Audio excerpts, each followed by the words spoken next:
Assalamualaikum warahmatullahi wabarakatuh. Kami dari kelompok 4 ingin menjelaskan tentang cara kerja sistem PLTS, komponen yang digunakan, alat dan bahan, serta Arduino secara keseluruhan, serta wiring rangkaian secara mudah dipahami dan secara singkat.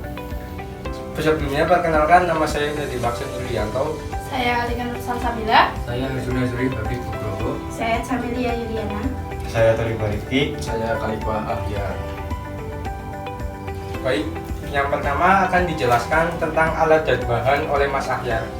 Baik, di sini saya akan menjelaskan tentang alat dan bahan yang dipakai untuk membuat rangkaian ini. Untuk alatnya sendiri ada gerinda, gunting, pisau, bor, ada multimeter, sama ada untuk memotong pipa. Terus untuk komponen yang digunakan ada panel surya, yang kedua ada baterai, terus ada inverter, sama SCC. Untuk ini namanya Doradus, dan di dalamnya itu ada Arduino untuk pemrograman. Terus untuk rangkanya kami menggunakan pipa PVC ukuran 0,5 inci. Baik, mungkin itu saja untuk penjelasan alat dan bahan dari saya. Sekian, terima kasih. Selanjutnya, fungsi dari tiap komponen utamanya dari PLTS tersebut. Yang pertama ada panel surya. Fungsinya mengubah energi matahari menjadi energi listrik, dan arus yang dihasilkan merupakan arus DC.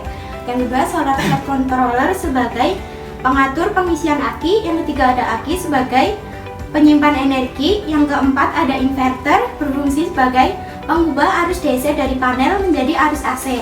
Yang kelima ada Arduino Uno sebagai pengatur dan pengendali sistem. Yang keenam, buzzer sebagai indikator pengisian aki. Sekian penjelasan fungsi dari tiap komponen. Terima kasih. Untuk selanjutnya yaitu cara kerja sistem panel surya. Yang pertama dimulai pada saat panel surya menangkap cahaya matahari yang diubah menjadi listrik DC. Listrik DC ini kemudian akan diatur oleh solar charge controller agar aman sebelum masuk ke aki. Energi yang ada di dalam aki disimpan dan dapat digunakan kapan saja. Lalu Arduino membaca tegangan agar kondisi yang ada di baterai tetap aman. Jika tegangan terlalu tinggi ataupun tegangan terlalu rendah, maka akan mengaktifkan buzzer sebagai indikator. Lalu selanjutnya inverter akan mengubah arus DC sebanyak 12 volt diubah menjadi arus AC 220 volt untuk menyalakan beban. Baik, selanjutnya kita ke wiring rangkaian. Yang pertama, aki 12 volt dihubungkan menggunakan resistor 100.000 dan resistor 39.000. Lalu yang kedua, titik tengah resistor masuk ke pin A0 Arduino. Lalu yang ketiga, buzzer dikendalikan oleh Arduino melalui MOSFET agar arus tinggi tidak langsung masuk ke Arduino. Lalu yang terakhir, semua ground disatukan, yaitu ground aki, Arduino, dan MOSFET, karena rangkaian sistem ini aman dan stabil. Oke, selanjutnya yaitu penjelasan dan uji coba terkait dengan microcontroller. Jadi kami di sini menggunakan microcontroller berupa Arduino Uno yang terhubung dengan buzzer. Nah, microcontroller ini berfungsi untuk memberi peringatan saat baterai ini sedang dalam keadaan low voltage atau high voltage. Jadi ketika baterai ini dalam keadaan low voltage, buzzer ini tuh akan berbunyi selama 10 detik yang dikontrol oleh microcontroller. Dan saat high voltage, buzzer ini tuh akan berbunyi 3 kali, itu beep beep beep, dia akan berbunyi 3 kali. Itu dengan delay 120 milisecond. Kemudian saat microcontroller ini kita colokkan ke USB, microcontroller ini tuh akan berbunyi beep selama beep 3 kali. Itu menandakan bahwa microcontroller ini tuh sudah on. Ini seperti ini. Nah, bunyi beep 3 kali ini tuh menandakan microcontroller ini tuh sudah aktif.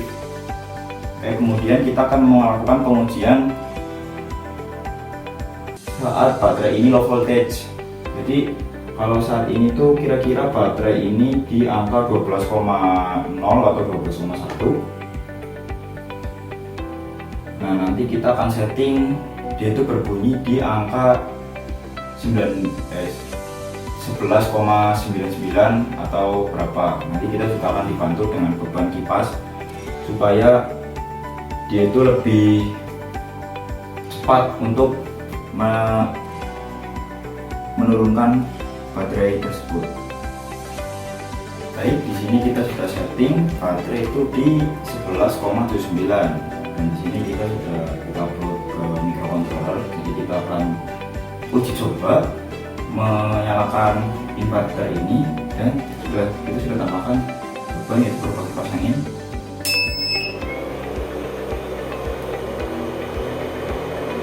Nah, di sini kita akan menunggu baterai ini akan turun ke 11,79 volt. Oke, ini baterai sudah di angka 11,79 volt. Dia akan berbunyi selama 10 detik. Baik, ini dia sudah berbunyi selama 10 detik. Nah, di sini baterai sudah menunjukkan 11,79 volt. Jadi microcontroller ini tuh berfungsi dengan baik. Mungkin sekian dari penjelasan untuk microcontroller dan pengujiannya.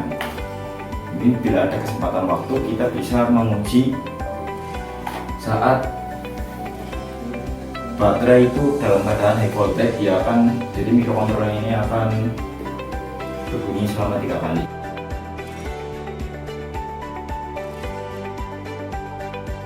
Sistem ini kita dapat memahami cara kerja PLTS serta fungsi Arduino sebagai monitoring serta penerapan energi terbarukan secara praktis. Terima kasih telah menonton video kami. Mohon maaf apabila ada kesalahan kata. Wabillahi taufiq wal hidayah. Wassalamualaikum warahmatullahi wabarakatuh. Terima kasih. Terima kasih.